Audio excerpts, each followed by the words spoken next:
it's Christine Grace. Welcome back to my channel. Today is another reaction video. Like the video on your way in. Let's get straight into it. So apologies that I look like an absolute mess. I have just got back from a farm, but I just also opened my emails and saw that there was a video there for me to react to. So I'm going to react to the video. Deal with it. Let's see what it's about. So it's another one of these 4chan videos, which I'm really excited about. Dating women made me miss men who simped. Right, let's go. Me, 31, lesbian activist and sculptor living in Portland. Thought I'd dodged heartbreak by choosing women, until I realized heartbreak can wear lipstick too. I grew up with that proud mantra, love is love. For years, I believed women could be better partners, more empathetic, less entitled, stronger hold than men, until I dated Claire. First interaction, she's built like a willow tree, soft, wild hair, kind eyes. Invites me over for dinner, vegan stew and tarot readings. She tells me she's read self-help since teen years. Gives textbook feminist answers. I feel seen. 2 months in, move in together. Share rent. Wow. Share plants, share playlists. I remember thinking, this is it. This feels unconditional. Then the cracks. Claire starts criticizing how I work in my studio. Says, I don't show enough gratitude. You're so self-involved, she says one morning, face puffy. I defend myself. Say I helped her file taxes twice. Cooked her dinner when she had flu. She replies, that's what friends do, but real connection is feeling me first. Pause in my chest. Did I ever feel that way? She becomes a mirror of demands. Asks for dinners on her schedule. Says I'm not romantic enough. Compares me to ex-girlfriends. Breaks out spreadsheets of my art show dates and tells me I prioritize me over us. I bite tongue, tell myself I'm progressive. My truths matter more than comfort. One evening, I text my best friend, Sam. Tell her I'm exhausted. Sam is straight and... Why is this Sam again? I'm starting to wonder if these are real. Okay, let's be positive, optimistic, and stick with it. Maybe it's just a coincidence. Married for 6 years. Responds overnight. Maybe men looked flawed, but at least they showed up. Words sit cold in tone. Sam says men might disappear, but rarely devalue you as much as a jealous lover. Claire storms out. Slams door. I collapse in my studio. Look at half-made sculpture. Ask it, why do women gaslight so casually? Days later, she sends a pristine text. Let's talk at 7. I miss us. I show up. She tells me I've been emotionally neglectful. Lists my independent streak as irritation. Ends. A man would have tried, but you just stopped trying. I choke. Because men I dated used to wait outside my studio for hours, to hear me explain my process and still held my hand. I didn't stop trying. She just wrapped control in progressive language. I send an email apology, says, I'll do better, I love you. She replies, we don't need more love, we need emotional labor. Cut to a month later. She's gone, took 60% of shared plants, changed locks, texted only once. I think I get it. I think I get it. I think I get it. I think I get it. I'm happier without your energy. Walk through apartment. Silence suffocates me. I feel empty. Not because she left, because I gave too much to someone who never asked how I was feeling. I start reading old messages with ex-boyfriends. One wrote, I know you're tired. Let me bring tea later. Another, I ran to the 24-hour shop for pain meds for you at 3 a.m. No judgment, only care.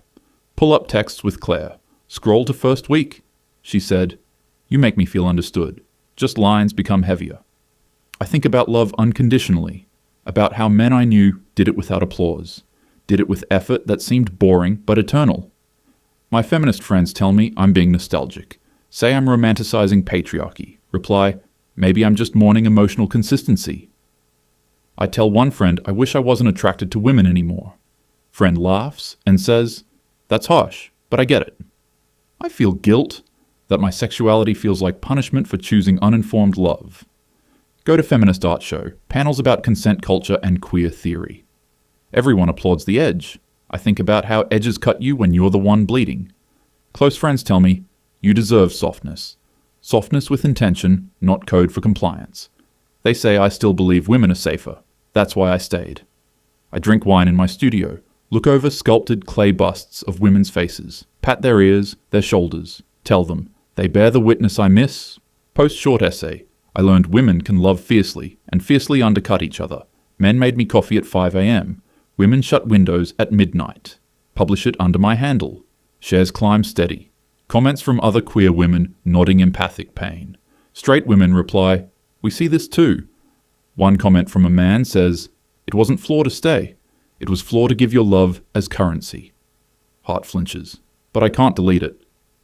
I journal. Men don't ask permission for love. Women auction it. Write subtitle, I traded liberation for emotional weight. I read old love letters. From real men. How they didn't demand me to change, just stayed.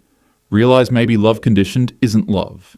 Maybe women can be more unpredictable because we inherited survival over softness. I never said men aren't flawed, just that they were easier to rely on. Still call it feminist energy, still call it radical autonomy. But now I think maybe I was better off working in structures men built, so at least the machinery ran smoothly. Finish clay mask at midnight, press fingers into the surface. Tell it. I wanted unconditional. I found politics. Turn off the lamp. Silence doesn't I'm really confused. This is really hard to follow. teach you how to love again. It teaches you how to mourn your myths. And suddenly, the bravest love felt like a misread map. Still, they don't text back with the same kind of effort, but maybe the ones I avoided did. Overtime. Be me. Week later. Still thinking about that comment. It wasn't floor to stay. It was floor to give your love as currency. It haunts me more than Claire's absence ever did. Sit in quiet cafe. Old women across from me share coffee and soft chuckles. They look at each other like familiar furniture. Wonder if they've outlived conditions or just settled into simpler love.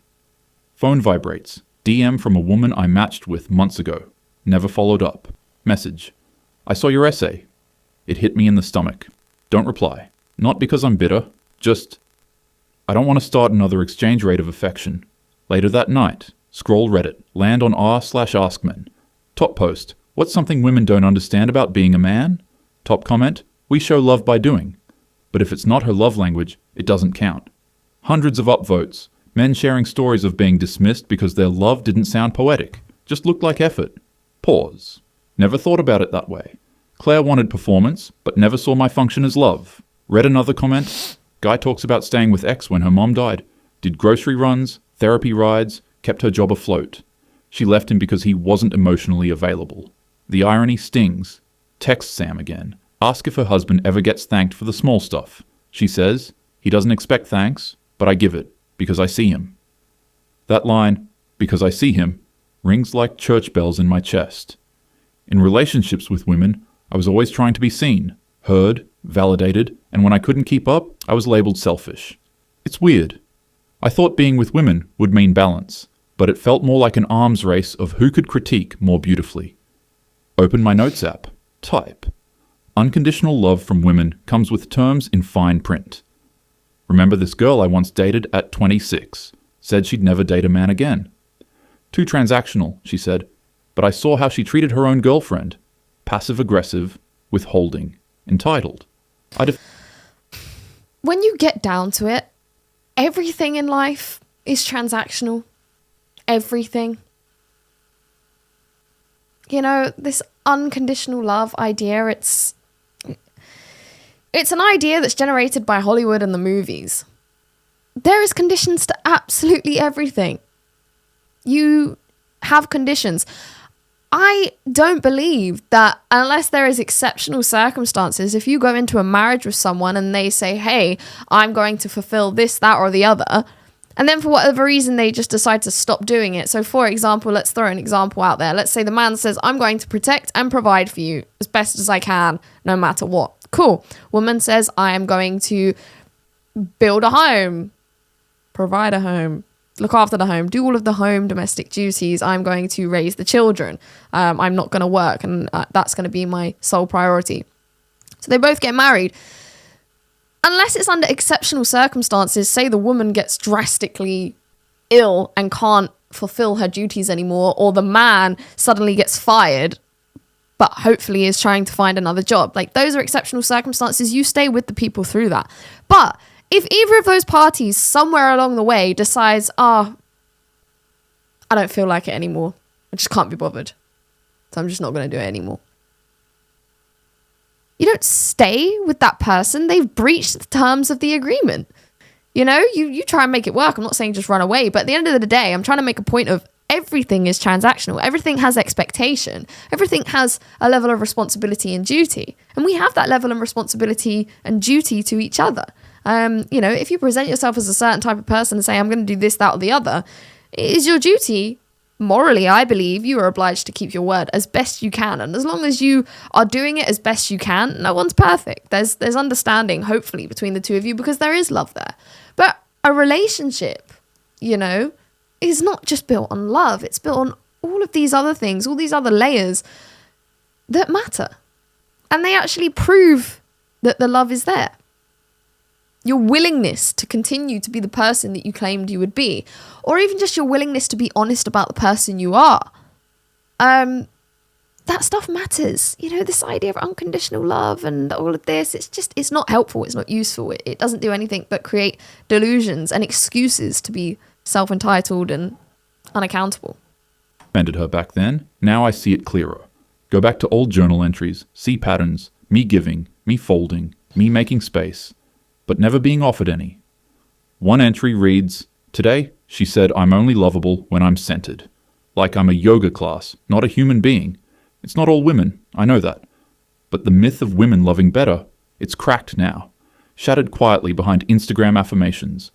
Call my mom. Ask if she ever felt truly accepted in her marriage. She says, your dad wasn't romantic, but he never let me carry groceries alone. Hang up, sit in silence, stare at empty hallway. Remember a guy I dated at 19. Used to fix my bike without being asked. I told him it didn't mean anything, because he wasn't emotionally vulnerable. Now I get it. Vulnerability doesn't always cry. Sometimes it builds. Go to art class next day. Professor says artists don't owe feelings to anyone, but they owe honesty to themselves. Sketch a sculpture idea. A figure carrying invisible weight. Title it, He Lifted Quietly. Walk home. Past two guys helping elderly man with bags. No cameras, no applause, just reflex. Get home. Sit at desk. Realize all the softness I wanted in women, men gave me in silence. I'm still a lesbian. But now I carry the weight of knowing female love doesn't always feel safer. Just better branded. Still post feminist quotes. Still retweet men are the problem memes. But at night, I whisper thanks for the men who stayed quiet and showed up, even when we told them they were never enough. Wow. I really don't want to be cynical here, but it's very hard to believe that these are actual women saying this. Yeah, I don't know. I hope it's real. I really, really do. But it almost seems too good to be true. It really does. Everything she's saying, or he's saying, is true. I don't feel like there's much more left to add to that. Men don't need to be applauded to do good things. Whereas, you know, women, everything is about that social validation. Everything is about confirmation. I almost feel like women live only as the existence of what is mirrored back to them from other people. I don't think a woman would do well surviving alone in the woods, not just because of the physical side of things, but for the mental side of things. You know, that need to be seen, that need to be validated, that need to exist through the validation of others isn't as big in men as it is in women. Men can quietly exist alone, whereas women, that is like hell for a woman. And I can't quite figure out why that is. Why is that women need that validation through others? Is it just a byproduct of needing to be a part of something in order to be protected? Is that the evolutionary biology behind it? I don't know. Why don't you let me know? Let me know what you think in the comments section below. As always, if you like this video, please do give it a thumbs up on your way out. Be sure to subscribe to the channel and hit the notification bell to keep up to date with all of my content. If you have a video for me to react to, you can send that over to me via my email address. The link is in the bio of my YouTube banner and also hopefully in the description. And if you'd like to consider donating to the channel, you can do that through buymeacoffee.com. The link is in the description, or by becoming a member here on YouTube. I'm hoping to get more and more interactive with you guys. I'm planning on doing some live streams soon, so I look forward to seeing you over there. And on that note, I will see you very soon in the next one. Take care. Bye bye.